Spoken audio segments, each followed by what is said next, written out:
Hello guys, how are you. मैं doctor Pooja Kushwaha फिर आपके साथ में हूँ और हम लोग आज पढ़ेंगे elegy written in a country churchyard by Thomas Gray which is included in UPHESC higher education assistant professor in English. तो चलिए हम लोग पढ़ते हैं।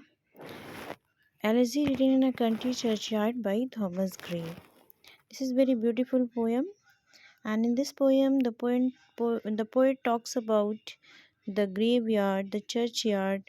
Churchyard means चर्च के पास जो कब्रिस्तान है, ठीक है। एलिजी शोकगीत, कंट्री यहाँ पर विलेज गांव के लिए बोला गया है। तो यहाँ बताया गया है कि जो एक गांव है वहाँ पे जो चर्च के पास कब्रिस्तान है वहाँ पे किसानों की कब्र है और उन कब्रों को देख कर के पोएट एक शोक गीत लिखते हैं, एलिजी। ठीक है, चलिए पढ़ते हैं। The curfew tolls the knell of the parting day, the lowing herd wind slowly over the lea.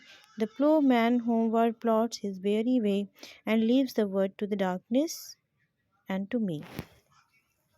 Curfew means bell, घंटी, tolls means बजना, knell means sign या संकेत, parting means अलग होना। तो जो कर्फ्यू, जो चर्च की घंटियां हैं, टॉस में बज करके नेल में संकेत दे रही हैं कि दिन समाप्त होने वाला है। ठीक है। In the first stanza the poet talks about the time of evening. Okay, शाम का समय है जब सूर्य अस्त हो रहा है, इसलिए इन्होंने पार्टिंग डे कहा है। तो चर्च की घंटियाँ बज करके संकेत दे रही हैं कि दिन समाप्त होने वाला है। The lowing heart, lowing means रंभाना, हर्ड मीन्स पशुओं का समूह, विंड मीन्स हवा, स्लोली मीन्स धीरे धीरे, ओवर द ली मीन्स चरागाह, और लोविंग रंभाते हुए जो पशुओं का समूह है, हर्ड मीन्स पशुओं का समूह है, वो हवा में धीरे धीरे अपने चरागाह से घर की ओर जा रहा है क्योंकि शाम हो चुकी है। तो जो पशु गए थे चरागाह में चरने के लिए वो वापस आ रहे हैं, और स्लोली इसलिए क्योंकि वो पूरे दिन थक चुके हैं, इसलिए हवा की तरह धीरे धीरे अपने घर की ओर जा रहे हैं। The Plowman homeward plots his very way. Plowman means farmer या किसान, होमवर्ड मीन्स घर की ओर, प्लॉट्स मीन्स थके हुए पैरों से, वेरी वे मतलब थका हुआ रास्ता, वे मीन्स रास्ता। तो किसान भी पूरे दिन वर्क करके, काम करके खेत में क्या कर रहा है। द प्लोमैन जो किसान है, होमवर्ड घर की तरफ जा रहा है, प्लॉट्स मीन्स अपने थके हुए पैरों से, अपने थके हुए रास्ते से। थके हुए रास्ता क्यों कहा गया है, जैसे गलियारा है खेत में, जब मॉर्निंग टाइम होती है तो उसमें लीव्स पत्तियाँ होती हैं, लेकिन जब लोग चलने लगते हैं तो पत्तियाँ बिखर जाती हैं और ग्रास जो घास दब जाती है, वो थका हुआ रास्ता बोला है क्योंकि अब किसान थक करके कहाँ जा रहा है, वो अपने घर की ओर जा रहा है। तो द प्लोमैन होमवर्ड, जो किसान है वो घर की ओर थके हुए पैरों से, अपने थके हुए रास्ते से घर की ओर जा रहा है। And leaves the world to darkness and to me. क्या चीज़ें, कर्फ्यू, टॉस, चर्च की घंटियाँ, द लोविंग हर्ट रंभाते हुए पशु, द प्लोमैन और किसान, ये तीनों चीज़ें क्या कर रही हैं, लीव्स द वर्ड संसार को अंधेरे में अकेले छोड़ दे रही हैं और मुझे भी अकेला छोड़ दे रही हैं। ठीक है, देखिए ये एक डिफ़िकल्ट पोएम तो है, बट मैं आपको इतने इजी वे में बताऊंगी, सरल तरीके से बताऊंगी कि आप बहुत अच्छे से इसे समझ लेंगे। बट बहुत ही पेशेंस से, धैर्य से इसे सुनिए। ठीक है, चलिए मैं फिर से रिपीट कर देती हूँ। जो कर्फ्यू टोल्स यानी चर्च की घंटियाँ बज करके या संकेत दे रही हैं कि दिन समाप्त होने वाला है, और लोविंग हर्ट रंभाते हुए पशु, विंड स्लोली हवा में धीरे धीरे, हवा की तरह धीरे धीरे कहाँ जा रहे हैं, चरागाह से घर की ओर जा रहे हैं क्योंकि शाम का समय है। एंड द प्लोमैन जो किसान है वो होमवार्ड अपने घर की तरफ प्लॉट्स में थके हुए पैरों से अपने थके हुए रास्ते से घर की ओर जा रहा है। एंड लीव्स द वर्ल्ड, और संसार को मेरे लिए और डार्कनेस अंधेरे में छोड़ दे रहा है। ओके अब हम लोग क्या पढ़ेंगे, सेकेंड स्टैंजा पढ़ेंगे। Now fades the glimmering landscape on the site and all the air solemn stillness hold, save where the beetle wheels his droning flight and drowsy tinkling lull the distant folds. Okay now अब fades means धूमिल होना, glimmering means सूरज की रोशनी, landscape खेत, site दृष्टि। तो अब क्योंकि शाम हो चुकी है, जब शाम के समय बहुत तेज़ी से जब सूरज डूबता है बहुत तेज़ी से रोशनी होती है, तो वो भी अब क्या हो रही है, फेड हो रही है। जब उसकी दृष्टि खेतों पर पड़ती है तो सूरज की तेज रोशनी भी अब कम हो रही है, यानी अंधेरा हो रहा है। ठीक है। And all the air a solemn stillness holds, all the air, और प्रत्येक प्रकार की जो हवा है उसने क्या किया है, सोलम मीन्स गंभीर, स्टिलनेस मीन्स पीस को, होल्ड्स मीन्स पकड़ लिया है, गंभीर शांति को पकड़ लिया है। ऑल द एयर मतलब हर प्रकार की साए साए हवा जो चलती है या तेज़ी से जो हवा चलती है, किसी प्रकार की भी हवा नहीं चल रही है, और सबने क्या किया है, सोलम गंभीरता से शांति को पकड़ रखा है। अगर आप राज मूवी का इमेजिन करें तो जैसे साए साए की आवाज़ भी नहीं होती है ना, बिल्कुल वैसा ही यहाँ पर सीन है। और पोएट कहाँ है, कब्रिस्तान के पास में है। तभी क्या होता है, save where the beetle wheels his droning flight. Save where means इसके अलावा इसके अलावा क्या, बीटल एक इसको छोड़ करके जो बीटल यहाँ पे कीड़ा है, व्हील्स मीन्स पंख, ड्रॉनिंग मीन्स आवाज़ करते हुए, फ्लाइट। तभी अचानक क्या होता है, एक कीड़ा पंखों से उड़ान भरते हुए बहुत तेज़ी से आवाज़ करके आता है, जैसे राज मूवी में नहीं आता है एक बहुत बड़ा सा पक्षी, वो लोग झुक जाते हैं, वैसे ही वो उस शांति को भंग कर देता है। ठीक है, अब अंधेरा हो चुका है और उस आवाज़ के बाद में क्या है, ड्राउजी मीन्स उनीदी, टिंकलिंग मीन्स झनक की आवाज़। ठीक है, लल यहाँ पर है बट डल है, मीन्स यहाँ मिसप्रिंट हो गया है, dull his draw the distant folds. ठीक है, तो जैसे कि छोटे बच्चे किसके, गाय भैंस और भेड़ बकरियाँ झुंड में रह जाते हैं, तो वो लोग बहुत तेज़ी से अम्मा अम्मा करके चिल्लाते हुए जाते हैं। तो क्या हो रहा है, जो उनीदी, टिंकलिंग मीन्स होता है घंटियों की आवाज़, जो उनके गले में घंटियों की आवाज़, घंटियाँ बंधी हुई हैं, तो वो उंघाए हुए हैं जो बच्चे हैं छोटे छोटे, ड्राउजी उनीदी हैं, और वो उंघाए हुए घंटियों की वजह जो आवाज़ के साथ में बहुत तेज़ी से भाग रहे हैं, और वो आवाज़ डिस्टेंट फोल्ड्स, दूर जाती जा रही है, और वो फोल्ड्स में धूमिल होती जा रही है, मतलब जितनी दूर वो पहुंच रहे हैं वो आवाज़ भी धूमिल होती जा रही है।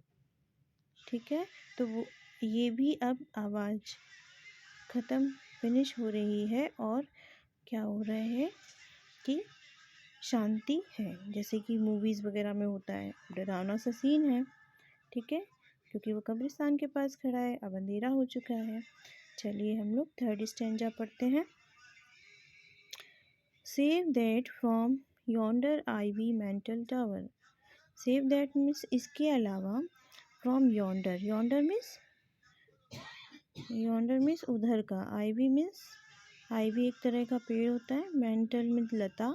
ठीक है, टावर तो उधर एक, योंडर मीन्स उधर जो है एक, क्या है, से इसके अलावा उधर एक आईवी पेड़ पे एक लता है, जो आईवी पेड़ ना कह के उसको लता ही कहेंगे। आईवी ने क्या किया हुआ है, एक टावर को लपेटे हुए है, जैसे फोल्ड करके। इसके अलावा पास में ही एक जो टावर है वो आईवी लता से ढका हुआ है। वहाँ पे क्या है, the moping owl does to the moon complain. जो मोपिंग मीन्स उदास, ओके, उदास, जो उदास उल्लू है वो क्या कर रहा है, मून से, चांद से कंप्लेन कर रहा है। क्यों, क्योंकि वहाँ पर कवि आ गया है, पोएट उसके उसके मतलब घोंसले के पास में आ गया, तो चिल्लाने लगा। क्यों चिल्ला रहा है, of such as wandering near her secret bower. क्योंकि वॉन्डरिंग मीन्स भटकने वाला, क्योंकि कोई भटकने वाला क्या कर रहा है, नियर हर सीक्रेट बावर, बावर मीन्स कुंज, उसके रहस्यमयी कुंज के पास आ गया है। किसके? आपके उल्लू के घोंसले के पास में। की of such as wandering near her secret bower, कि कोई भटकने वाला इंसान उसके सीक्रेट कुंज के पास आ गया है, इसलिए वो चांद से कंप्लेन कर रहा है कि कहीं ऐसा ना हो molest her ancient solitary reign. Molest means भंग करना, कि हर मतलब उल्लू का जो प्राचीन, सॉलिटरी मीन्स अकेला, रीन मीन्स शासन है, वो भंग न कर दे, इसलिए वो उदास उल्लू क्या कर रहा है, कंप्लेन कर रहा है। किससे? चांद से कंप्लेन कर रहा है। ठीक है, चलिए नेक्स्ट स्टैंजा पढ़ते हैं हम लोग। Fourth stanza. beneath those rugged elms that eat trees sad, where heaps the turf in a mouldering heap, each in his narrow cell forever laid, the rude forefathers of the hamlet sleep। ठीक है, अभी तक उसने इन stanzas में जो भी atmosphere था, जो कंडीशन थी, उसे बताया है। मतलब जैसे कि अंधेरा होने वाला था, शाम हो गई थी, ठीक है, हवा नहीं चल रही थी, या उसे क्या क्या साउंड सुनाई पड़ रहे हैं। लेकिन इस स्टैंजा में अब पोएट इसके बारे में कह रहा है। The poet talks about the grave, कब्रों के बारे में कह रहा है। और ये कब्र किसकी है? ये किसानों की हैं, जो अनपढ़ किसान थे, उनकी ये कब्रें हैं, जो कि चर्च के पास में, चर्च यार्ड है, कब्रिस्तान है, वहाँ पर उनकी कब्रें बनी हुई है, और वहीं पे कवि खड़ा हुआ है। ठीक है, तो उन ये कब्रें कहाँ पर है? मतलब बड़े बड़े से पेड़ हैं, उन पेड़ों के नीचे कब्रें बनी हुई है। उनको देख करके कवि कहता है कि beneath those rugged elms the tree is red। beneath means नीचे, rugged मीन्स खुरदरे। ठीक है, एल्म्स चिराबेल के पेड़, ई मीन्स सदाबहार के पेड़, शेड मीन्स छाया। तो इन खुरदरे, चिराबेल और सदाबहार पेड़ के नीचे कब्रें बनी हुई है, जहाँ क्या है, where heaves the turf in a many mouldering heap. Heaves means ढेर बनना, टर्फ मीन्स मतलब मुड़ावदार, मोल्डिंग मीन्स मोड़ मोड़ के उसमें क्या हुआ है, मिट्टी के ढेर बने हुए हैं। जहाँ पर मुड़ावदार मिट्टी के ढेर बने हुए हैं उन कब्रों पर। ठीक है, और ईच से कहने का मतलब ये है कि बहुत पुराने समय से वहाँ कब्रें हैं, तो मिट्टी वहाँ पर गिर रही है। इसलिए कवि कह रहा है कि इन खुरदरे चिराबील पेड़ के नीचे और सदाबहार पेड़ की छाया में वो कब्रें हैं, जहाँ पे हीप, जहाँ ढेर बन रहा है। जैसे नहीं माउंटेन के छोटे छोटे से आपके मिट्टी के ढेर बन जाते हैं, वैसे ही the term in a many mouldering heap, मुड़ावदार ढेर से बने हुए हैं। ठीक है, each in is narrow self for ever laid. Each means प्रत्येक, हिज यहाँ पे जो गांव के जो मर गए हैं किसान, उनके लिए लिया गया है कि प्रत्येक अपनी नैरो संकीर्ण सेल में फॉर एवर लेट, हमेशा के लिए लेटे हुए हैं। सेल मतलब कब्र में। नैरो इसलिए क्योंकि ज़्यादा जगह नहीं थी, स्पेस नहीं था, तो पास पास में कब्रें बनी हुई हैं। तो प्रत्येक किसान अपने संकीर्ण कब्र में, सेल में हमेशा के लिए लेटा हुआ है। वहाँ पे कौन लेटा हुआ है? The rude forefathers of the hamlet sleep. Rude means असभ्य, असभ्य मतलब यहाँ पे सिंपल इलिटरेट पर्सन है, जो वो फादर्स में पूर्वज, हैमलेट मीन्स गाँव। ठीक है, ये तो जो गांव के लोग हैं, असभ्य जो पूर्वज हैं, गांव के जो असभ्य पूर्वज हैं, वो वहाँ पर सो रहे हैं, जो अनपढ़ हैं। ठीक है, हमेशा के लिए सो रहे हैं। ओके, चलिए हम लोग फिफ्थ स्टैंजा पढ़ते हैं। और इस स्टैंजा में पोएट ने बताया है कि कोई भी आवाज़, कुछ भी अब उन मरे हुए किसानों को जिंदा नहीं कर सकती, जीवित नहीं कर सकती है। The breezy call of incense breathing morn, the swallow twittering from the straw built shed, the cock shrill clarion और the echoing horn, no more shall rouse them from their lowly bed. The breezy call, breezy means हवा, incense means खुशबूदार, breathing means सांस देने वाली। जैसे सुबह 4 बजे आप उठो तो कैसी खुशबूदार हवा आती है, उसी के बारे में कह रहे हैं कि सुबह सुबह की खुशबूदार सांस देने वाली जो हवा है, क्या वो उसे उन्हें जगा सकती है जो कब्रों में सो चुके हैं? नहीं। द सॉल वो हमें तो जगा सकती है, लेकिन उन लोगों को उनके कब्रों से उठा नहीं सकती है। The swallow twittering from the straw build said, swallow जो अबाबील पक्षी है, ट्विटरिंग मीन्स चहचहाना, स्ट्रा मीन्स घास से, बिल्ड मीन्स बना हुआ, शेड मीन्स घोंसला। ठीक है, तो द स्वॉलो ट्विटरिंग जो अबाबील पक्षी है वो घास से बने हुए घोंसले से जब चहचहाता है तो हम लोग तो जग सकते हैं, लेकिन मरे हुए लोग अपने कब्र से नहीं जग सकते हैं। और क्या, the cock shrill clarion, shrill means तेजी से, क्लेरियन मीन्स मुर्गे की बांग। तो मुर्गे की तेज बांग हमें जगा सकती है, लेकिन उन्हें उठा नहीं सकती है उनके कब्रों से। और the echoing horn, echoing means गूंजता हुआ जो भोंपू है शिकारी का सुबह सुबह का, वो हम लोगों को तो जगा सकता है, but no more shall rouse them from their lowly bed.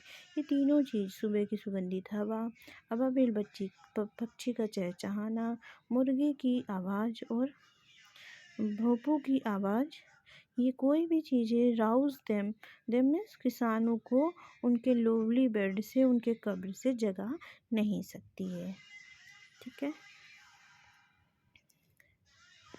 चलिए अब हम लोग 6 स्टैंजा पढ़ते हैं।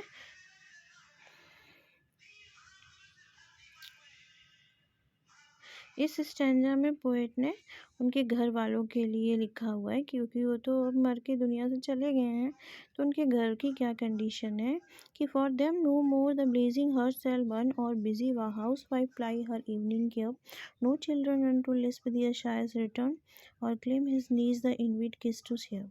ठीक है, for them no more blazing, blazing means जलना, हर्थ मीन्स चूल्हा। ठीक है, अब कोई भी उनके लिए चूल्हा नहीं जलाएगा, मतलब उनके लिए कोई भी अब खाना नहीं बनाएगा। और busy housewife ply her evening क्यों? ठीक है, प्लाई मीन्स सेवा करना। ठीक है, अब कोई भी बिजी हाउसवाइफ क्या नहीं करेगी, प्लाई में सेवा नहीं करेगी उनके, जैसे ही वो वापस आते थे शाम को, इवनिंग वो केयर करती थी, चाय ले आती थी। ठीक है, तो जो भी नाश्ता बताती थी या उनकी केयर करना, तो अब कोई भी बिजी हाउसवाइफ उनकी सेवा नहीं करेगी, केयर नहीं करेगी, क्योंकि वो मर चुके हैं। And no children run to lisp their sire's return. ठीक है, तो आपका ये लिस्प मीन्स होता है आप तुतला कर, शायर मीन्स पिता, फादर। अब कोई भी बच्चा तुतला कर अपनी पिता के वापस आने पे दौड़ के नहीं जाएगा, पापा आ गए, पापा आ गए। ठीक है, क्योंकि वो मर चुके हैं। और कोई भी बच्चा क्या नहीं करेगा, climb his knees the envied kiss to save, जैसे दो बच्चे होते हैं क्लाइम करते हैं इनविट मीन्स ईर्ष्या से, जैसे एक ने पापा को किस कर लिया उनके नीज में, घुटने पे, क्योंकि वो इतने छोटे बच्चे होते हैं, पूरी तरह तो नहीं, तो घुटने पे किस कर लिया, तो वो ईर्ष्या से दूसरा भी किस करने लगता है। तो कूदते कूदते अब कोई भी उछलते उछलते कोई भी बच्चा उनके पिता के आने पर उनके नी मीन्स घुटने पर ईर्ष्या से किस नहीं करेगा। ठीक है, आई थिंक आपको समझ में आ रहा होगा। बहुत अच्छी पोएम है, पढ़ते रहिए हमारे साथ। अच्छा, ये 7th स्टैंजा है, इसमें कवि ने उन किसानों की दिनचर्या को बताया है कि कैसे वो मेहनत करते थे जो मर चुके हैं। ठीक है, कि oft did the harvest to their sickle yield their furrow oft the stubborn globe है, यहाँ पे मिसप्रिंट है, globe has broke, how jocund did they drive their team afield, how bowed the woods beneath their steady stroke. Okay, of means प्रायः, harvest means फसल, sickle means हसिया, कि कैसे प्रायः वो फसलों पे अपने हसिया को झुकाते थे, यानी हसिया से फसल को काटते थे, प्रायः वो अपने फसलों को अपने हसिया से काटते थे, बहुत मेहनती थे। और क्या करते थे, दियर फ्यूरो,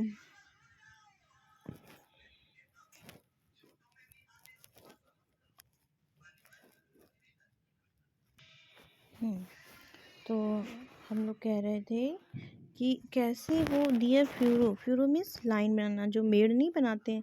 स्टेप बॉन्ड मीन्स जिद्दी। ग्लोब मीन्स मिट्टी। ग्लोब मीन्स तोड़ना। तो कैसे वो लोग मेड़ बनाने के लिए प्रायः जिद्दी मिट्टी को बहुत तोड़ते थे। कहने का मतलब जिद्दी बहुत टाइट मिट्टी होती थी, कितना मेहनत करते थे वो मेड़ बनाने के लिए। जिद्दी ग्लोब मीन्स मिट्टी को, पृथ्वी को तोड़ते थे, हल चलाते थे, बहुत मेहनत करते थे। And how jocund did they drive their team afield. Jocund में हैप्पी, खुश। और टीम यहाँ पर क्या है, उनके आपके हल हैं, बैल हैं, और भी जो लोग काम करते थे फील्ड मतलब खेत में, और कितने वो प्रसन्न, हाउ जॉकन कितने प्रसन्न होकर वो ड्राइव करते थे अपने टीम के साथ में, बैलों के हल के साथ में, खेतों में बहुत मेहनत करते थे ना। How bold the woods beneath their sturdy stroke. और इतना ही नहीं, जंगलों में जाकर, वुड्स में जंगलों में जाकर, बोल्ड मीन्स गिरा देते थे, झुका देते थे, बीनीथ मीन्स नीचे, स्टडी मीन्स तगड़ा, स्ट्रोक मीन्स प्रहार, प्रहार। कितने तगड़े प्रहार से, कुल्हाड़ी से वो जंगलों में लकड़ियों को झुका देते थे और नीचे गिरा देते थे। तो कितना वो मेहनत करते थे। ठीक है, चलिए 8th स्टैंजा हम लोग पढ़ते हैं। इसमें ये बताया गया है कि जैसे जो अमीर रिच पर्सन है वो किसानों को, गरीबों को देख करके उनका मजाक उड़ाते हैं। तो पोइट कहता है उन्हें ऐसा नहीं करना चाहिए। अमीर लोगों के बारे में वो कह रहा है यहाँ पे कि उन्हें ऐसा नहीं करना चाहिए। Let not ambition mock their useful toil. Ambition means महत्वाकांक्षी लोग जो हैं, मॉक मीन्स हंसी उड़ाना, यूज़फुल मीन्स मतलब जो अच्छे, मतलब कि अच्छा कार्य, टॉयल मीन्स कठिन परिश्रम। तो एम्बिशन महत्वाकांक्षी लोगों को, रिच लोगों को, डियर मीन्स किसानों के, यूज़फुल हार्ड वर्क को के लिए हंसी नहीं उड़ानी चाहिए। अरे ये तो हल चलाते हैं, अरे ये तो मतलब निराई गुड़ाई करते हैं, ऐसे इनके हार्ड वर्क, परिश्रम पर हंसी नहीं उड़ानी चाहिए अमीरों को, महत्वाकांक्षी लोगों को। और किसकी हंसी नहीं उड़ानी चाहिए, उनके होमली जॉयज़, घरेलू जो आनंद होते हैं, छोटे छोटे चीज़ों में बहुत वो आनंदित होते हैं, उनकी हंसी नहीं उड़ानी चाहिए। एंड डेस्टिनी ऑब्सक्योर, ऑब्सक्योर में अनिश्चित, और जो उनका भाग्य अनिश्चित है, जैसे उन्होंने पढ़ाई नहीं की, या उनके पास बंगला नहीं है, गाड़ी नहीं है, तो उनकी इस ऐसी दशा में, ऐसी डेस्टिनी पर, अनिश्चित डेस्टिनी पर हंसी नहीं उड़ानी चाहिए। नॉर ग्रैंडियर, ग्रैंडियर मीन्स शानदार, डिस्डेनफुल मीन्स घृणा पूर्वक। ठीक है, short and simple annuls of the poor, annuls means कहानियाँ। ठीक है, तो जो पुअर में जो गरीब किसान हैं, उनके शॉर्ट में छोटे और साधारण जीवन की कहानी, एनल्स में कहानियों को सुनकर, ग्रैंडियर में शानदार से, मतलब शानदार नहीं होता है सीना तान के, अरे इनके मतलब क्या है, कोई जीवन नहीं है, तो शानदार रूप में सुन करके उनकी कहानियों को डिस्डेन पूर्वक, घृणा पूर्वक स्माइल नहीं देनी चाहिए। ठीक है, उनके शॉर्ट एंड सिंपल्स कहानियों को सुन करके गरीबों को क्या नहीं करना चाहिए, घृणा पूर्वक स्माइल नहीं देनी चाहिए। ठीक है, चलिए नेक्स्ट स्टैंजा हम लोग पढ़ते हैं। इसमें पोइट कहता है कि the boast of heraldry the pomp of power, कि जो अमीर आदमी है वो क्या ना करने, हेराल्ड्री मीन्स अमीरी, उन्हें अपनी अमीरी का बोस्ट मीन्स डींगे नहीं हाँकनी चाहिए, अपनी अमीरी की डींगे नहीं हाँकनी चाहिए। द पॉम्प ऑफ पावर, डींगे हाँकना मतलब नहीं है अपने मुंह में मिट्टू, ऐसा नहीं होना चाहिए। The pomp of power, pomp means दिखावा, अपनी शक्ति का दिखावा भी नहीं करना चाहिए। एंड ऑल दैट ब्यूटी, क्योंकि जितनी भी ब्यूटी है, चाहे वो शारीरिक सुंदरता हो, या घर हो, कार हो, कुछ भी हो, सभी कुछ कहाँ जाना है, all that wealth ever give, पूरा सब कुछ धन कहाँ जाएगा, कब्र में जाना है, सब नष्ट हो जाना है। क्योंकि वो ये सारी चीज़ें, ब्यूटी और वेल्थ और पावर और अमीरी, अवेट्स वो इंतज़ार करती हैं, इनएविटेबल अवर, उस अजेय समय का, मृत्यु का। क्यों, सब कुछ मिट जाना है। The paths of glory, glory means यश, के अरे हम तो बहुत ही फेमस हो गए, मतलब जो यश का रास्ता है वो भी lead but to the grave, वो भी कब्र की ओर जाता है। यानी हर चीज़ तो समाप्ति हो जानी है, तो फिर किस बात का घमंड। ठीक है, आगे नेक्स्ट स्टैंजा में पोएट फिर से कहते हैं कि जो है अब यहाँ पर ये कहना चाह रहे हैं कि जैसे अमीर है लोग हैं, जो रिच पर्सन हैं, वो जब मरते हैं तो उनकी कब्रों पे बहुत अच्छी अच्छी चीज़ मतलब मंत्र जैसे लिखे जाते हैं, या इमेजेस चित्र बनाए जाते हैं, ट्रॉफीज़ बनाई जाती हैं, ठीक है, बहुत अच्छा डेकोरेट होते हैं, पेंटिंग होती है। लेकिन ये तो बेचारे गरीब थे, किसान, तो ना तो उनकी मेमोरी के लिए उनके टॉम में कब्र में कुछ लिखा गया, ना ही कोई पेंटिंग हुई है।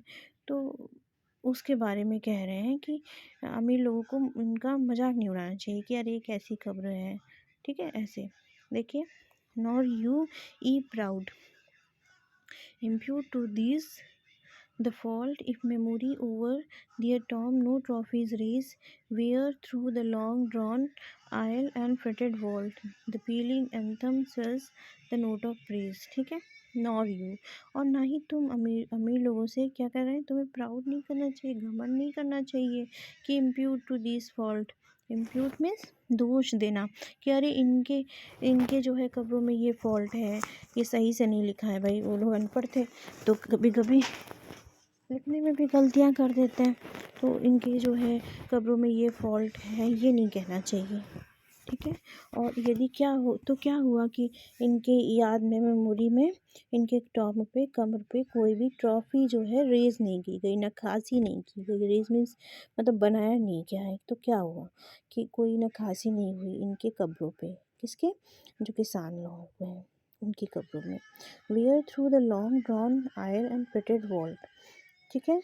और तो क्या हो गया कि इनकी कब्रों में लॉन्ग ड्रॉन, बहुत लंबे रूप से, आइल्स एंड फिटेड मतलब एक प्रकार के चित्र हैं, ठीक है, वॉल्ट चित्र है या उभरते हुए जो चित्र हैं वो नहीं बनाए गए, मतलब नहीं बनाए गए, तो क्या हो गया, ये कवि कहना चाह रहा है, ठीक है।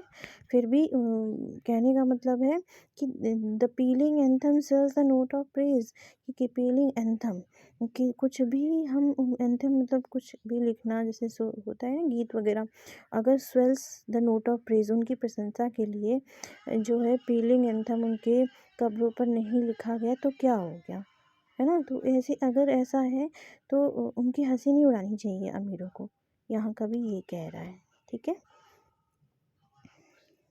चाहे एक बार आप और देख लीजिए, नहीं समझ में आया तो, कि नॉर यू, ना ही तुम्हें इसमें प्राउड नहीं करना चाहिए कि दीज फॉल्ट, कि भाई ये इन कब्रों पे ये फॉल्ट है, दोष दे रहे हो कि अरे इनकी कब्रों में ये नहीं लिखा है, या क्या हो गया उनकी मेमोरी के लिए उनके टॉम्ब पे कोई ट्रॉफीज़ नहीं लगाई गई, या long drawn iron fretted vault, तरह तरह के चित्र नहीं लॉन्ग ड्रॉन किए गए, तो क्या हो गया उनके लिए कुछ एंथम, स्वेल मीन्स फूलना होता है, बट यहाँ पे लिखना है, तो क्या हो गया उनकी प्रशंसा के लिए उनके कब्रों पे कोई पीलिंग एंथम नहीं लिखा गया, ठीक है। तो यहाँ अगले जो है नेक्स्ट स्टैंजा में कवि कहना चाहता है कि मान लो अगर ये सब लिखा भी होता तो कोई इसका फ़ायदा होता, कोई बेनिफिट होता, क्या वो जीवित हो जाते हैं, नहीं। तो कवि कह रहा है कि can story turn or animated burst back to its mansion called the fleeting breath, can honors wise provoke the silent dust or flattery soothe the dull cold ear of death। उनकी मतलब स्टोरी की story run miss घड़ा, ठीक है। अगर उनकी कब्रों पे घड़े जैसा चित्र होता और उसमें स्टोरी के जैसे चित्र होते, या एनिमेटेड मतलब आधी मूर्ति ना, आधी मतलब एनिमेटेड समझते, आधी मूर्ति, आधी एनिमल ऐसे करके, तो आधा जो है आपका हाफ जो है क्या होता है, आधी मूर्ति बनाई नहीं जाती है, तो एनिमेटेड बस्ट मीन्स छाती, ठीक है, लाइक द रिच पीपल।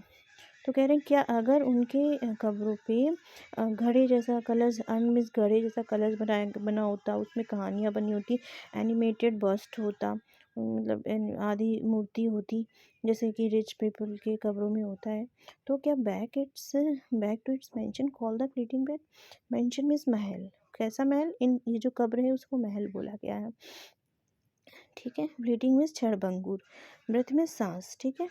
तो क्या ये जो कब्रों के में लेटे हुए जो किसान हैं वो अपनी हवेली से, अपनी कब्रों से उनकी सांस फिर से वापस आ जाती, क्या वो जीवित हो जाते, नहीं, वापस नहीं होते। और अगर can honours wise provoke the silent dust, क्या अगर उनके सम्मान के लिए गीत भी लिखे जाते उनके कब्रों पे, तो प्रोवोक द साइलेंस डस्ट, वो शांत जो मिट्टी है उनकी, जो कहने का डेड बॉडी है, वो क्या फिर से जीवित हो जाती? नहीं। या फ्लैटरी मीन्स चापलूसी करना, सूद मीन्स शांत। तो अगर उनको चापलूसी करने के लिए, चापलूसी इसलिए कहा गया है, मान लीजिए कि फ्लैटरी, सूद, सांत्वना देना, एक तरह से हम कुछ लिख देते हैं इनकी कब्रों पे, तो क्या वो जो डल ठंडे कान हैं मृत्यु के, यानी ये लोग मर गए हैं, क्या वो फिर से जीवित हो जाते? नहीं। अच्छा, इसमें क्वेश्चन के इनको रिटोरिकल क्वेश्चंस कहते हैं। तो ऐसे क्वेश्चन जिनका आंसर पोइट को नहीं चाहिए, क्योंकि ये पहले से ही पता है। ठीक है, तो यहाँ कवि अपने आप से प्रश्न कर रहा है कि कुछ भी हो जाता, वो व्यक्ति जीवित ही नहीं हो पाते। ठीक है, अभी तक हमने देखा कि कवि अमीर लोगों को गरीब लोगों की हंसी नहीं उड़ानी चाहिए, ऐसा कह रहे थे। अच्छा, अब वो कवि यहाँ पे सोचता है कि जो इन कब्रों में लेटे हुए जो अनपढ़ किसान हैं, वो भी किसी न किसी योग्यता से के साथ होते हैं। अगर वो जीवित होते हैं, कुछ ना कुछ कर रहे होते हैं। ठीक है, तो कवि कह रहा है, देखिए, perhaps in this neglected spot is laid, कि शायद इस नेग्लेक्टेड नज़रअंदाज स्पॉट में वो जो लोग लेटे हुए, नज़रअंदाज इसलिए कहा गया, गरीब लोग हैं ना, अमीर लोग ध्यान नहीं देते हैं, तो इस नज़रअंदाज स्थान पे जो लेटे लोग हैं, उस हर्ट, कुछ लोगों के दिल क्या होते, once pregnant with celestial fire, pregnant यहाँ पे भरा होना, सिलेशियल में स्वर्गीय। ठीक है, कुछ लोगों के दिल स्वर्गीय आग से भरे होते। स्वर्गीय आग मतलब कुछ ना कुछ बड़ा काम करते हैं। ठीक है, और कुछ लोग के hands that rod of empire might have feet, और कुछ लोग जो इसमें लेटे हुए हैं, जो मर चुके हैं, उनके हाथ किस लिए बने थे? रॉड मीन्स छड़ी, एम्पायर मीन्स साम्राज्य, स्फीड मीन्स शासन करना। कुछ लोग एम्पायर की छड़ी को पकड़ने के लिए, हाथ से पकड़ने के लिए बने थे, ताकि वो शासन कर सके। कुछ लोग शासन करने के लिए बने थे, अगर वो जीवित होते तो वो शासन करते हैं। या और वेक टू कैस्टेसी द लिविंग लायर, या कोई मतलब क्या कह रहे हैं, मतलब वेक मीन्स जगाना, इकेस्टेसी मीन्स होता है आपका परमानंद, लिविंग मीन्स जीवित, लायर मीन्स वीड़ा। और कोई ऐसा भी उसमें जो है, जो मरे हुए लोग हैं, जो किसान हैं, कोई ऐसा भी व्यक्ति होता जो मतलब वीड़ा को बजाता और परम आनंद जगा देता लोगों के अंदर। ठीक है, म्यूजिशियन होता, कोई ऐसा भी इसमें व्यक्ति हो सकता था। लेकिन आगे कवि कह रहा है कि but knowledge to their eyes her ample page, लेकिन वो तो अनपढ़ थे, तो नॉलेज ने उनकी आंखों में ये सब, एम्पल मतलब वो मतलब सॉरी, क्योंकि नॉलेज ने तो उनकी आंखों को एम्पल ही रखा, खाली ही रखा, वो पढ़ ही नहीं पाए। ठीक है, क्योंकि रिच लोगों ने क्या किया, with the spoils of time did never unroll, अमीर आदमियों ने उनके समय को स्पॉइल कर दिया, नष्ट कर दिया, वो अपने आप को कभी अनरोल ही नहीं कर पाए, पहुंच ही नहीं पाए नॉलेज के द्वारा में, नॉलेज नहीं कर, जान नहीं पाए, ज्ञान नहीं ले पाए। एंड चिल मिस होता है आपके सर्द, दरिद्रता, पेनोरी मिस गरीबी, रिप्रेस मिस दबाना, नोबेल रेज, नोबेल मिस सज्जन, रेज मिस क्रोध। और इतना ही नहीं, मतलब वो लोग तो इतने सीधे थे कि जो उनकी दरिद्र गरीबी थी, उन्होंने उनके नोबेल रेज मिस क्रोध को ही दबा दिया, वो कभी किसी पर क्रोध भी नहीं कर पाए। इतनी गरीबी थी, क्रोध करना भी चाहे तो क्रोध नहीं कर पाए। और क्या हुआ, and froze the genial current of the soul, froze means जमना, करेंट, जेनियल मिस मिलनसार, सामाजिक। ठीक है, और उस गरीबी ने जमा दिया, फ्रोज में जमा दिया उनकी आत्मा का जो करंट था।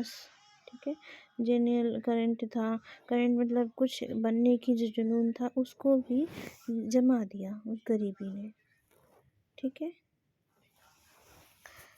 आगे कवि कहता है कि उस जो ये मरे हुए लोग हैं कब्रों में, जो गरीब लोग हैं, किसान लोग हैं, उसमें से बहुत से व्यक्ति ऐसे हो सकते थे, कैसे हो सकते थे कि full many a gem of purest race on, ठीक है। जेम मीन्स हीरे मोती हो सकते थे, रे मीन्स किरण, सन मीन्स निर्मल।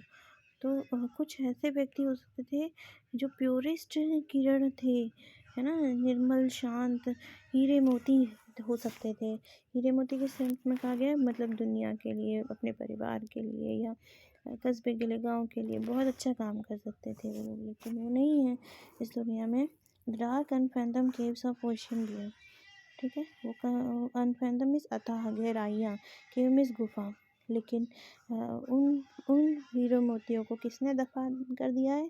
इस अंधकार भुवे गहराई जो केव में जैसी गुफा कब्र है, इस समुद्र की, उसने से बियर कर लिया है, यानी वो पृथ्वी के नीचे दब गए हैं, मर गए हैं ऐसे हीरे मोती, ठीक है। अगर वो होते तो क्या होता? Full many flower is born to blossom seen, और इसमें से बहुत से ऐसे फ्लावर हैं, फूल हैं, यानी छोटे छोटे भी बच्चे हो सकते हैं या जवान भी लोग हो सकते हैं, जो ऐसे फूल थे जो कि ब्लस अनसीन, बिना खिले ही मर गए। ब्लस मतलब जन्म तो हुआ, लेकिन वो ब्लस नहीं हो पाए, खिल नहीं पाए, पहले ही अनसीन हो गए, पहले ही मर गए। And waste its sweetness on the desert air, और अपनी स्वीटनेस, जो अपनी मधुरता थी, अपनी नॉलेज थी, उसको इस रेगिस्तान हवा में बिखेर दिया। रेगिस्तान हवा मतलब कब्र की, कब्रिस्तान की हवा में बिखेर दिया, मर गए वो लोग, ठीक है। चलिए आगे देखते हैं। तो यहाँ का भी कह रहा है कि सम विलेज, और इनमें जो कब्र में लेटे हुए लोग हैं, उसमें से ऐसे सम विलेज, कुछ ऐसे गांव के लोग हो सकते थे, वो हैम्पटन की तरह पॉलिटिशियन बन सकते थे, राजनीतिज्ञ बन सकते थे। हैम्पटन एक राजनीतिज्ञ था जिसने चार्ल्स फर्स्ट का विरोध किया था, तो बहुत साहसी होते, वो भी विरोध करते किसी का। That with dauntless breast, dauntless में निडर होकर, ब्रेस्ट में तो सीना तान करके साहस के साथ उसने लड़ा था चार्ल्स फर्स्ट से, वैसे ही हो सकते थे वो अगर जीवित होते।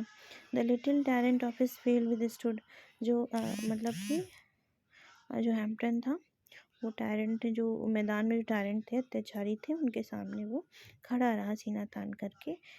ऐसे भी व्यक्ति वो बन सकते थे जो इस कब्र में लेटे हुए हैं, गाँव के अनपढ़ लोग। सम म्यूट इनग्लोरियस मिल्टन हेयर में रेस्ट, और कुछ म्यूट मीन्स शांत, इनग्लोरियस मीन्स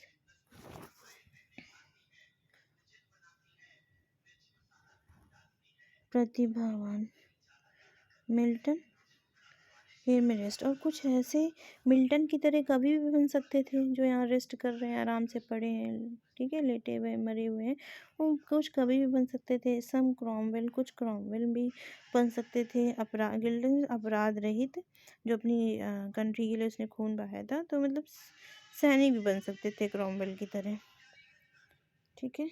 एंड आगे देखिए, कवि कह रहा है, the applause of his listening senates to command, the threats of pain and ruin to despise, to scatter plenty over a smiling land, and read their history in a nation's eye. applause, applause means वाहवाही करना, ठीक है।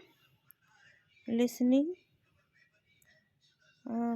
senates to command, senates मतलब politician, राजनीतिज्ञ, ठीक है।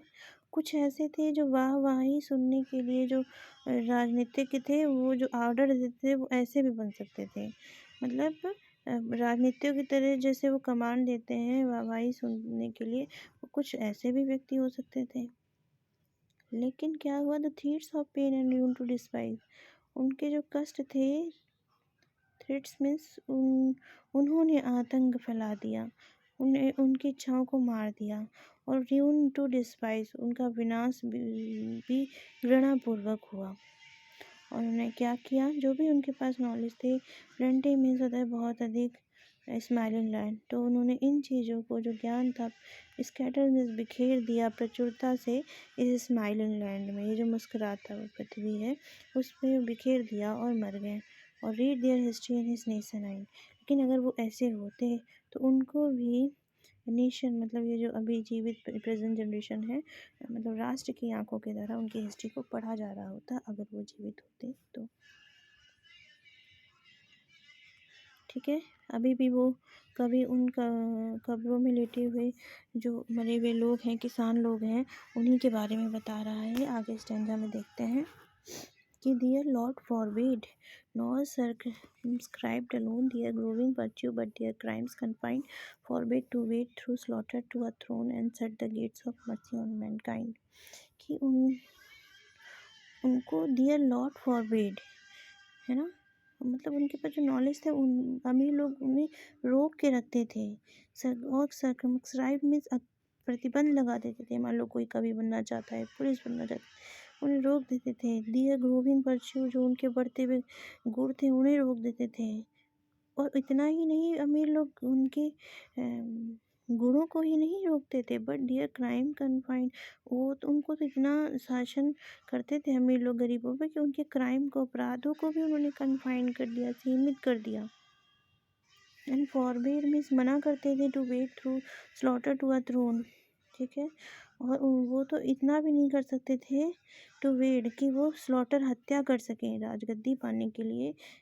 वेड में पैदल पार करना होता है, पर यहाँ पे क्या है कि फॉरवर्ड उन्हें मना किया गया कि वो हत्या भी कर सके राजगद्दी पाने के लिए। उनके अंदर ये भी इच्छा नहीं रखी गई। And shut the gates of mercy on Mankind, और अमीरों ने क्या किया, मतलब लेकिन उन्होंने, जो गरीब थे, उन्होंने मानवता के लिए दया के दरवाज़ों को कभी बंद नहीं किया। ठीक है, चलिए आगे बढ़ते हैं हम लोग। The struggling pangs of conscience stood to hide, to quench the blushes of ingenious shame, or heap the shrine of luxury and pride with incense kindle at the muse flame। अब कवि यहाँ पे जो किसान है, मरे हुए जो किसान इन कब्रों में हैं, उनके लिए कवि कह रहा है कि जो struggling pangs means pain, conscious में जागरूक, ठीक है। तो उन्होंने वो तो अपने स्ट्रगलिंग पेन के लिए जागरूक थे, और कभी भी ट्रुथ को छुपाते नहीं थे, सच को कभी नहीं छुपाते थे, यानी वो झूठ नहीं बोलते थे। And to quench the blushes of ingenuous shame, और heap the shine of luxury. To quench, quench means प्यास बुझाना, bless means serve, ingenuous means घटिया काम, ठीक है। कभी भी वो प्यास बुझाना, क्वेंच मतलब अपनी इच्छा को पूरा करने के लिए घटिया काम, शर्मनाक काम को वो नहीं करते थे, ठीक है। शर्म महसूस करते थे, वैसा काम नहीं करते थे। और द हीप, और कभी भी ऐसा काम नहीं करते थे। श्राइन मीन्स मंदिर, लग्जरी, जो लग्जरी है, जो प्राइड है, आरामदायक जो चीज़ें हैं, उनके मंदिर को पाने के लिए वो हीप, ढेर नहीं बनाते थे गलत कामों का। और क्या नहीं करते थे, with the incense candle the muse flame, और उनको प्रसन्न करने के लिए वो अगरबत्ती जलाना, इंसेंस मीन्स अगरबत्ती, कैंडल में जलाना, म्यूज में स्वर्ग की देवी के सामने क्या करते थे, वो अगरबत्ती नहीं जलाते थे कि हमको ये मिल जाए, कार मिल जाए, गाड़ी मिल जाए, बंगला बन जाए, ऐसा काम वो नहीं करते थे, ठीक है। और वो कैसे थे, वो सिंपल थे।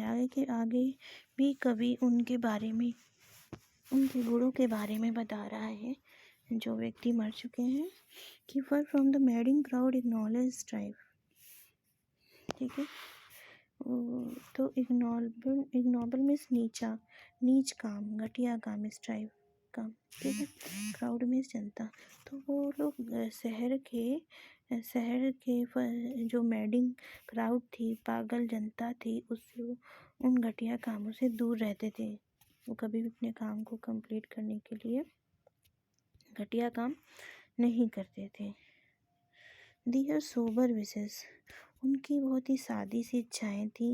And never learn to stray means भटकना, और उन्हें वो कंप्लीट करने के लिए, वैसे पैसा कमाने के लिए, कभी वो गलत कामों के लिए भटकते नहीं थे। Along the cool sequestered vale of life, cool means शांत, सिक्वेस्टर्ड मीन्स एकांत में रहना, वेल मीन्स पहाड़ी, ठीक है। तो वो जीवन की पहाड़ियों में एकांत में, शांत में रहना पसंद करते थे, शहरों में नहीं थे। Kept the noiseless tenor of their way, noiseless means शांत, टेन्योर मीन्स तत्व, तो वो अपने रास्ता शांत तत्वों जैसे उसमें बनाए रखते थे। कहने का मतलब है कोई भी गलत काम नहीं करते थे। चलिए आगे बढ़ते हैं। यहाँ पे कवि फिर उनकी कब्र के बारे में बता रहा है। अभी तक तो उनकी प्रशंसा कर रहा था, अब कह रहा है कवि, yet even these bones form insult to protect। कवि कह रहा है कि उनकी इच्छा है कि ये जो उनकी बोन्स हैं जो उन्हें दफनाया गया है, कम से कम इंसल्ट से तो बच जाएं, उनको आगे कोई इंसल्ट तो अपमान तो ना करे कि अरे ये कैसी कब्रें हैं, कुछ है ही नहीं। तो some frail memorial still erected high. तो वो क्या कह रहे हैं, कुछ कमज़ोर मेमोरियल में ट्रॉफीज़ अभी भी उनकी कब्रों पर बनी हुई है। उसमें क्या है, अनकाउथ में देहाती राइम है, कुछ देहाती राइम है, कविता की राइम लिखी हुई, मतलब वो है। एंड शेपलेस स्कल्पचर डेक्ट, और शेपलेस बिना आकार के स्कल्पचर में मूर्तियाँ डेक्ट में सजाई गई हैं, ताकि कोई अमीर आदमी ना करके उनकी अपमान न करे। और ये सब चीज़ें क्या हैं, implores the passing tribute of a sigh, ताकि इम्प्लोर्स मीन्स रिक्वेस्ट करना, ताकि कभी कोई पासिंग मीन्स पास से गुजरे तो कम से कम एक बार उन कब्रों को देखकर आ तो भरे।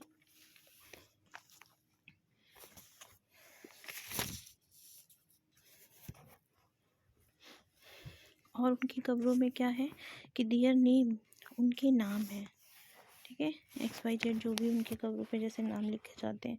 डियर ईयर्स है, मतलब डेट ऑफ बर्थ है, डेट ऑफ डेथ है, spelled by the unlettered muse, जो कि किसके द्वारा लिखी गई है, स्पेल्ड मीन्स वर्तनी, अनलेटर्ड मतलब अनपढ़ म्यूज के द्वारा, अनपढ़ व्यक्ति के द्वारा जो है लिखी गई है, वो भी सही से नहीं लिखी हुई है।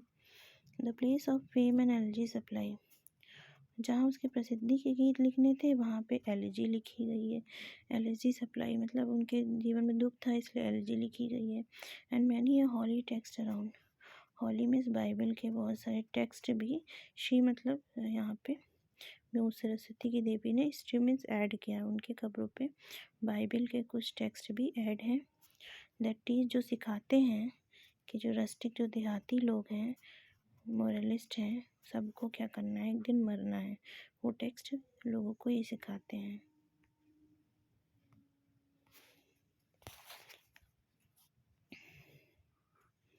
आगे के स्टैंजा में कवि ये कहता है कि हर व्यक्ति चाहता है कि मरने के बाद उसको याद रखा जाए, उसे भूला ना जाए। तो वैसे ही ये गांव के लोग भी कह रहे हैं कि for who to dumb forgetfulness a prey, displeasing and noxious being ever resigned, left the warm presence of the cheerful day, nor cast one longing lingering look behind। कि for who, जो भी व्यक्ति मर रहा है, वो टू डम फॉरगेटफुलनेस अप्रे, यानी कि गूंगे भुलक्कड़पन का शिकार नहीं होना चाहता है। कहने का मतलब है अपने आप को भुलवाना नहीं चाहता है, कि कोई भी नहीं चाहता है कि उसको कोई भूल जाए मरने के बाद में। और दिस प्लीजिंग एनक्शियस, और इस सुखद एनक्शियस में चिंता के साथ में, बीइंग एवर रिजाइंड, और इसी इच्छा के साथ में वो रिज़ाइन करता है, वो मर जाता है कि उसको लोग याद रखें। क्या याद रखें, left the warm present, present means environment, आस पड़ोस के लोग हैं। चीयरफुल डे, कि आस पड़ोस के वार्म, लेफ्ट द वार्म, जब वो मर जाए तो आस पड़ोस के लोग चीयरफुल डे मतलब प्रसन्नता के साथ में उसके आस पड़ोस लोग याद करें उसे।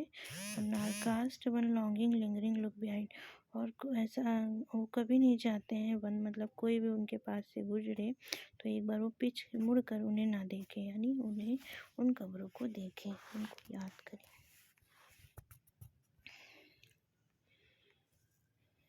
आगे के स्टैंजा में कवि कहता है कि जब वो, हर व्यक्ति चाहता है कि जब वो मरे तो वो किसी अपने प्रिय के बाहों में मरे। तो क्या कह रहा है कवि कि on some fond breast the parting soul relies, some pious drops The closing eye requests, even from the tomb, the voice of nature cries, even in our ashes live their wanted birds.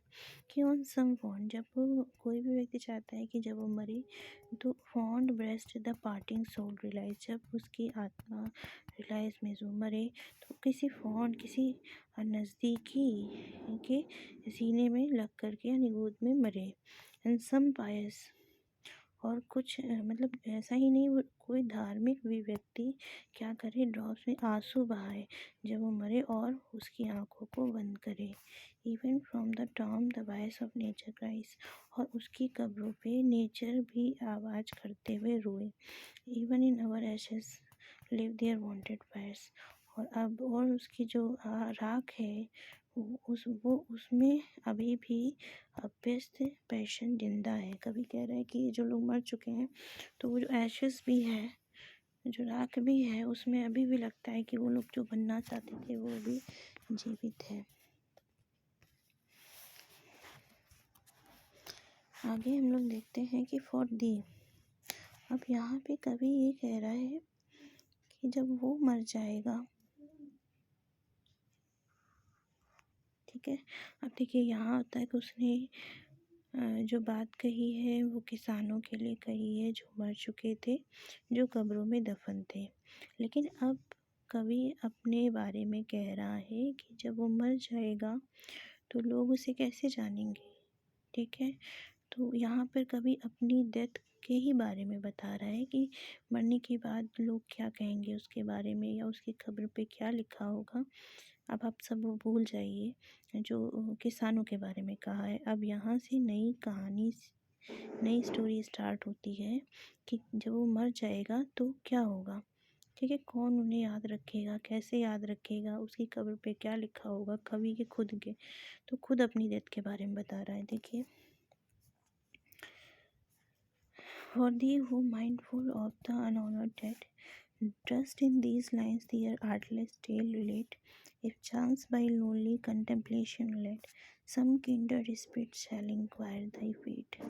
For thee, you means poet, कवि खुद, कि कवि कह रहा है अपने आप को कि तुम हो माइंडफुल, जो अवेयर है, अनऑनर्ड डेड, अनऑनर्ड मतलब सम्मान रहित जो मृत्यु है, अगर उसकी मृत्यु हो गई सम्मान रहित, तो कौन does in these lines their artless tale read, कि कौन इन लाइन को जो वो चाहता है कि मरने के बाद में उनकी कब्र पर लिखी जाए, कोई आर्टलेस, कोई अनाड़ी.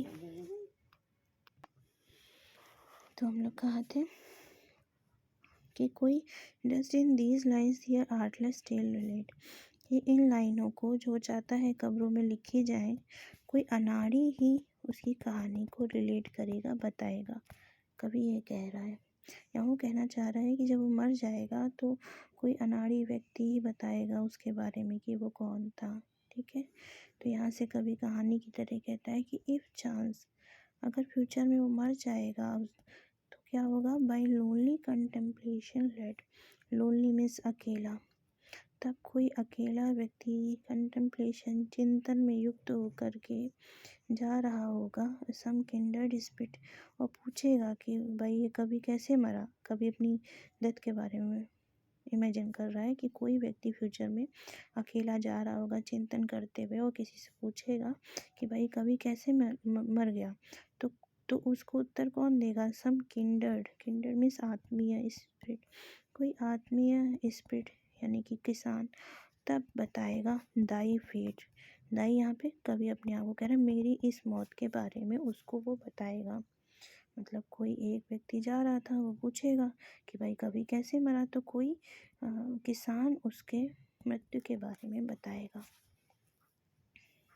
अब यहाँ पे जो किसान है वो कभी की मृत्यु के बारे में, जो कि इमेजिनेशन है, एक जो व्यक्ति पूछ रहा था उससे बता रहा है. क्या बता रहा है कि हैप्पीली सम होवर हेड स्वेन में से, कि शायद से कोई होरी मीन्स ग्रे, ग्रे जो सफ़ेद बालों वाला, स्वेन मीन्स किसान, ये कहेगा कि often have we seen him at the peep of dawn, कि प्रायः जो किसान लोग थे, हिम मतलब उस कवि को, थॉमस ग्रे को, कब देखते थे, जब सुबह सुबह डॉन गोधूली बेला झांकती थी, यानी सुबह गोधूली बेला में हम लोग उसको कहाँ देखते थे कि brushing with hasty steps the dew away, गोधूली बेला की तरफ देखते थे, या ब्रशिंग में झुरमुट, हेस्टी में आतुर, या झुरमुट की ओर बहुत जल्दी जल्दी कदमों को बढ़ाते हुए ओस में उसको हम लोग टहलते हुए देखते थे। या कहाँ कवि को देखते थे, थॉमस ग्रे को, टू मीट द सन, वो अपलैंड ऊंचे ऊंचे लॉन में वो सूरज को मिलने के लिए दौड़ते हुए उसको देखते थे। एक बूढ़ा किसान उस अजनबी को बता रहा है कि कवि कैसे मरा। आगे देखते हैं हम लोग। There at the foot of yonder nodding beech, ठीक है, और उधर जो नोडिंग में सिर हिलाता हुआ जो बीच का पेड़ है, वहाँ भी हम उसके पैरों को देखते थे, कभी कभी वो वहाँ भी चला जाता था। And that whether its old fantastic roots so high, his listless length at noon tide would be stretched and pour upon the brook that babbles by and wreaths, ठीक है। और कभी कभी वो उस जो बीच पेड़ की जो पुरानी फैंटास्टिक शानदार जो रूट थी, जो बहुत ऊंची थी, उनकी मालाओं में कभी कभी झूलते हुए देखते थे। माला मतलब जैसे कि नहीं, बरगद के पेड़ में जड़ें लटकी होती हैं, उसी के साथ में वो खेलता था, क्योंकि वो प्रकृति प्रेमी था, वो ये कहना चाह रहा है थॉमस ग्रे। और लिस्टलेस में उदासीन, कभी कभी वो उदासीन हो जाता था दोपहर में, नून टाइड में, दोपहर में, और वो अंगड़ाई लेता था, ही स्ट्रेचेस, वो अंगड़ाई लेते हुए देखा जाता था। And pore upon the brook that babbles by, pore means कभी कभी ध्यान लगाना, पोर मिस ध्यान लगाना, brook means river, babbles means बुलबुले, कलकल की आवाज़। और कभी कभी वो ध्यान में नदी के किनारे कलकल की आवाज़ में ध्यान लगाते हुए देखा जाता था। अब कभी यहाँ बताया जा रहा है कभी कहाँ कहाँ घूमता था, वो बूढ़ा किसान उस अजनबी को बता रहा है। Hard by yon wood, hard means पास में, यॉन मिस वहाँ, और कभी कभी वो जंगल के पास में देखा जाता था। नाउ स्माइलिंग एज एन स्कॉन, जैसे वो स्माइल कर रहा है, घृणापूर्वक स्माइल करते हुए। और वो क्या देखता था, muttering his wayward fancies he would rove, muttering means बड़बड़ाना, फैंसी मीन्स कल्पना में, रो मीन्स भटकना। कभी कभी वो रास्ते में बड़बड़ाते हुए, कल्पना में बड़बड़ाते हुए, घूम भटकते हुए देखा जाता था। Now drooping woeful wan like one forlorn, now, और कभी कभी ड्रूपिंग मीन्स लटकना, वो फुल मीन्स पीड़ित, वैन मीन्स बीमार, कभी कभी वो पीड़ित और बीमार सा, कहीं कहीं लटकना वैसे होता है, मतलब टहलते हुए देखा जाता था। लाइक वन फॉरलॉर्न, अकेला घूमा करता था, बहुत दुखी रहता था। और क्रेज्ड विद केयर, कभी कभी वो पागलों सा दिखता था, केयर चिंता में युक्त होकर के, और क्रॉस्ड इन होपलेस लव, ऐसा लगता था कि उसको प्रेम में धोखा मिला है, होपलेस लव, ठीक है, इसलिए वो इधर उधर घूम रहा है। तो अब कवि कह रहा है कि अब कवि मर चुका है, तो वो बूढ़ा किसान उस अजनबी को बता रहा है कि one morn I missed him on the customed hill along the heath and near his favorite tree.